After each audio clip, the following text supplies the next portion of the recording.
Hello and welcome to the Author's Spotlight. I'm very excited once again to have another successful author who's going to share with you their highs, their lows and what they wish they'd learnt before, but also going to promote their book as well. So please join me if you're around locally, and please make sure you leave your messages and comments in the below the video, and we'll do our best to answer your questions as we go along. So without any further ado, please welcome the wonderful and soon to be famous Mark Billage. Hi Cheryl, how are you? Hiya, welcome. So tell us first of all the name of your book and a little bit about the book and who it's for. Okay, so it's called I See You, as in not intensive care unit, but as in looking out through your eyes. And it's basically a book for leaders. It's leadership principles for transforming team culture. In terms of who it was aimed at kind of not-for-profit leaders, but because that's the kind of recent background I come from. But actually, the principles will be good for any kind of leader in any kind of organisation. It just has some additional bits for those dealing with boards of trustees and things like that. Fabulous. So I'm just going to pop the link then. I'll put it up on and off throughout the video so that people have got it if they want to look at it, so they can actually see what it says, I see you. And as soon as I saw the title, I have to say to you, I just found myself going, oh my gosh, that's so important. Because I am the listening detective, because you know my background, and there is something powerful when another human being feels seen. Yes. That they feel validated, that being them is absolutely okay, and that they actually add value just as they are today without having to constantly improve them. I know we can always improve and we can always learn. So I have to say I've already downloaded your preview. I'm very excited to find out more. Great. And it's definitely something I'm really passionate to see what happens. So tell us a little bit about becoming an author for you has been like what? It's been an interesting voyage of discovery, actually. I wasn't actually sure I would enjoy writing. So people have said to me, you know, why don't you write a book? And I honestly sometimes have felt, have I got anything to actually say? So that was probably my first thing. But actually, the voyage for me has been really good. I've actually found that I really enjoy writing. So Fabulous. So when you say it's a voyage of discovery, what kind of discovery has that been? well, I think one thing was that I could actually do it. I think before starting out to try it and to actually embark on this, I thought, well, you know, can I actually write a book? You know, is that something I can actually even do? I'm not especially verbose or, you know, wordy about things. So maybe that's a good thing in terms of the length of the book. But I think in terms of actually doing it, I thought I just wondered whether I could actually achieve it. So. Well, I would say, because the people who know me well will know that I have never got a lack of words. And my challenge with the writing is, you know, was it Mark Twain says, it takes a long time to write a short letter. So my thing is like, I've got so much to say, but what's the most important? So Karen just smiles at me as we pare them down to the most important. So I do think that's great if you can choose. So why did you write this book? You mentioned that other people said you ought to, and I've heard that before with other people, with books that is sort of other people are asking you to do it. So why did you write, and why this book? Why did I write? Good question. I mean, basically for me, it was a justice issue. I get tired of hearing it, I should say, how many people, you know, just don't look forward to going to work or being part of a team or going into the work environment.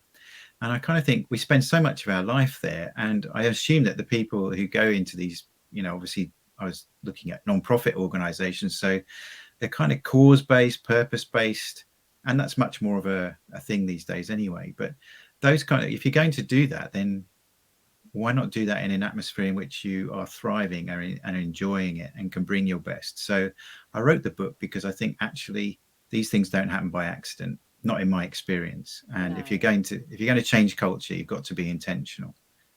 And that sort of sense of justice, has that helped you? We're going to talk about highs and lows in a moment, but through any sort of, has that been a sort of, I call it, it's my words, not yours, but like the anchor, the thing that motivates you, knowing, did you keep those sort of people in mind when you were writing, knowing that? Yeah, I did. I mean, I think the book comes out of, you know, 30 plus years of experience of leading teams, of doing team training, building teams, not just here, but in overseas as well. And I think, yes, definitely, because I think that's what we were designed for, is actually to be in an environment where we can bring our best. And it's a win-win situation for me. Why would you not do that? So I think it's just kind of waking people up, helping them see what I see, making things visible, because in my experience, people can't change things they can't see. So it was all about that. Yeah. Fabulous. So what's been the most important thing that you've learnt on this discovery of this journey of discovery as an author? What's the most important thing that you've learnt? Have a plan. Have a plan. I know Karen does go, she does go on about the plan quite a bit, doesn't she? but it's true. And I think I thought about writing a book, and I thought I've no idea. Do I just sit down with a piece of blank paper? And funny enough, it was the fact that one other authors came on to something I was involved in, and I noticed his book in Karen's preview as I was looking at it, and I thought, oh, well, if that's a good endorsement. So I thought, yeah, I just couldn't think of. I think if I was just looking at a blank piece of paper, I wouldn't be able to articulate or think about what's next. But actually having a plan was the best thing. That really helped me. Yeah, and I guess that's even in the leadership stuff, isn't it? It's having a plan, but it's how do you get that plan out of your head and formulate it. I know that Karen goes on about that, and she seems to just naturally can see the plan. Even when you're talking to her, she can sort of kind of see where would go with what, and I find it fascinating. Whereas for me, I've literally spent the last 3 months making myself not write anything and just keep drilling down to get the plan, because I'd already tried the writing loads, and it was very cathartic and it was very lovely, but it didn't get me a book. So it's like, it's really lovely. I'm kind of just saying thank you to remind myself that I must stay with the plan. So what do you wish you'd known before? What do I wish I'd known before? I think actually probably the time it takes. I don't know. I probably was quite naive about how long I thought it would take. In fact, it was the planning of it that took the longest. Actually, writing it was not a long time. But that was easier because I had a plan and I'd thought through the different sections, and I got somebody in. I think one of the most helpful things I found was that having that avatar, that person that you're writing for, in the forefront of your mind as you're writing the book, and putting it together. I think that really helped. And so how long did it take you to write? Well, once I got the plan together, I set myself a goal. I got back from holiday at the beginning of November. I set myself the goal of writing it by the end of November. And I finished on the 3rd of December. Fabulous, fabulous. So just to give it context then, because I know that one of Karen's programs is sort of 6 months, isn't it? And there's also a 6-week sort of starter program, and that is a lot of that is drilling down into your avatar and your planning side of it. So you say it took longer with the planning. How long did the planning side take? Well, I think I got down to actually planning it probably around Easter time. I then did a day with Karen, which kind of helped crystallize some of the thinking, and also make a day where I was really looking at it. The board behind me was covered in post-it notes during the whole period, and I thought, actually, this is what I need. I like actually things to be broken down into steps. The chapters. What's going to be the theme of the chapter? What's going to be the story you're going to tell? What points you're going to? It was really helpful just to do that, but it took probably 6 or 7 months to actually do that. Yeah, and I can't emphasize it to people that are watching. We have got somebody live with us. Please, if you've got any questions for Mark, please do pop them in the comment box below. It feels painful, because I think when you say you want to write a book, you kind of just want to get on with the writing. Yeah. But that drilling down is just so important, and I'm obviously just in that phase right now, so I can feel the pain. What was the lowest point for you? I think the lowest point was probably realizing, I think it was probably at the beginning, just kind of realizing as it dawned on me the size of the task. I think it was kind of like a sense of overwhelm.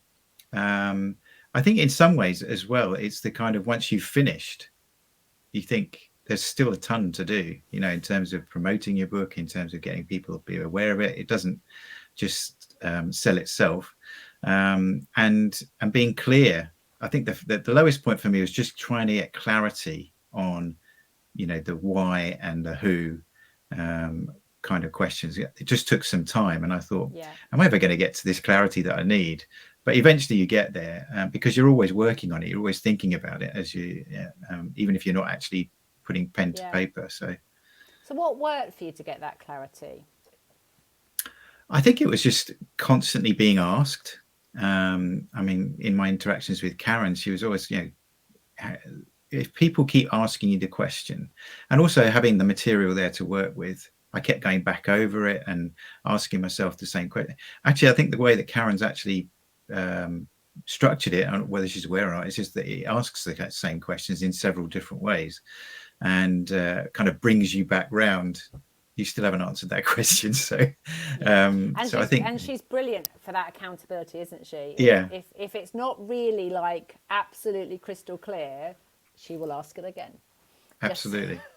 So what happens, because I think that's something I'm really generally interested in for my own personal thing, is when you're asked a question you don't know the answer to straight away, and it keeps coming back and you feel overwhelmed, what would you say to an author? Because that overwhelm's a really big thing for authors.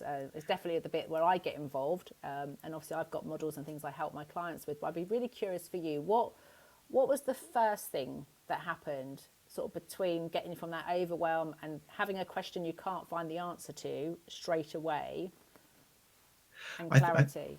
I think it was a process, and I think I think writing things down, even though you're not sure, keep writing, because I think actually the writing process, actually making it visible on a page, helps make your thoughts visible.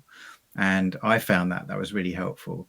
And I was thinking, yeah, that makes sense. That doesn't make sense to me. Or it was really just a process. And sometimes just walking away and doing something else, carrying on with whatever else you're doing. I mean, I was obviously, it's not the only thing I was doing, but then coming back to it again, often you find that your mind's been working on it anyway. And I think it's just let the process work. You will get there. It may take some time, but actually it is really key, because otherwise your book will lack clarity, because you'll have that more of a scattergun approach, which doesn't really work, and people can't connect to it. So I think it was worth doing, but it is a process. I would walk away from it from time to time, but also just constantly writing down, refining, just digging down, as you say. Definitely. And I guess because your line of work is communication, did you find yourself having to take your own advice? Because this was all about clear communication, isn't it? Yeah, actually, I think the best thing I did was to get it properly edited. And I found that process really helpful, actually. Karen recommended the editor. She was really good. And I think in terms of the questions she asked, as she was going through it, I thought, and it made me really think, through. It made me refine it, made me think through. I think the book is a lot better for it, and I would urge people not to skip that step. Oh, definitely. Because I was talking to an editor the other day, and she says I even have to get my books edited by somebody else, because we just become word blind. And I think it must be Louise you work with. Is it? That's Louise right. Yeah. Yeah. She's my editor as well. And it's just, you get a completely different perspective, mainly because she's not in our line of work, in sort of service-based industries. So she comes at it as a complete novice to it, and she's just looking at the logic of whether it makes sense or not. And it's liberating, and it can be frustrating. But it's a necessary step in order to get a really good book where it's going to show your authority, because there's a complete difference, isn't there, between speaking something with authority to writing it with authority. Yes. We don't all speak good English, and we can get away with it in everyday life. Apparently not. Well, if you watch Otter, where you look at my transcribes, I know I don't. I think, did I really say that? But it went down all right at the time. But it's like, if you Yes. actually put that in writing, some people do that for authorship, don't they? They just record, speak into it. Well, it doesn't work for me. So it's like everyone's got to find their own path through. Which brings me on to, what's been your greatest success to date? With the book, I see. I think actually the success for me is actually the feedback I've had from people reading it, and just some of the people who know me well go, "Did you write this?"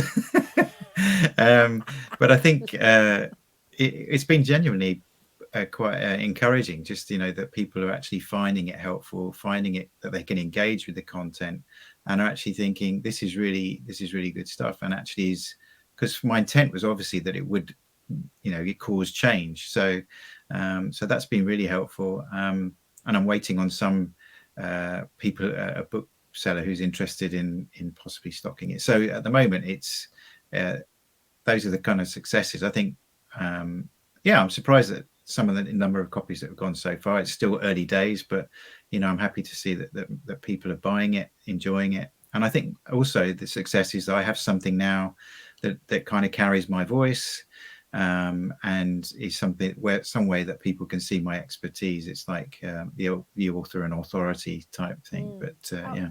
And what's the impact been, having that good feedback? What's the impact it's had on you and your business? So it's been something that we can crystallize around, focus on, and it's given my business focus in terms of its social media and all that kind of thing over the last few weeks, particularly going up to a book launch. And I think, the other is that it's given me the courage, confidence, a bit more confidence in terms of what I have on board. Other people do want to know, and find it helpful and can apply it. So yeah. So I'm going to pop it on the bottom again, just so people have got it. So I See You, A Leadership Guide to Transforming Team Culture by Mark Billage. And there's the link if you want to go. And he does offer a free preview, so you can have a little read of the introduction, which I've just got through this afternoon. So I'm getting excited to find out what the rest of it has to hold. So thank you so much for joining us today, Mark. I hope that your interview will inspire other people to get round to getting their book written. And if not, please do reach out and talk to Karen, because I tell you what, being an author is much easier with support than doing it on your own. It can be a very lonely journey otherwise. You can go around in your head for ages unnecessarily. So massive thank you for joining me today, Mark, and see you again soon. Thank you very much, Cheryl.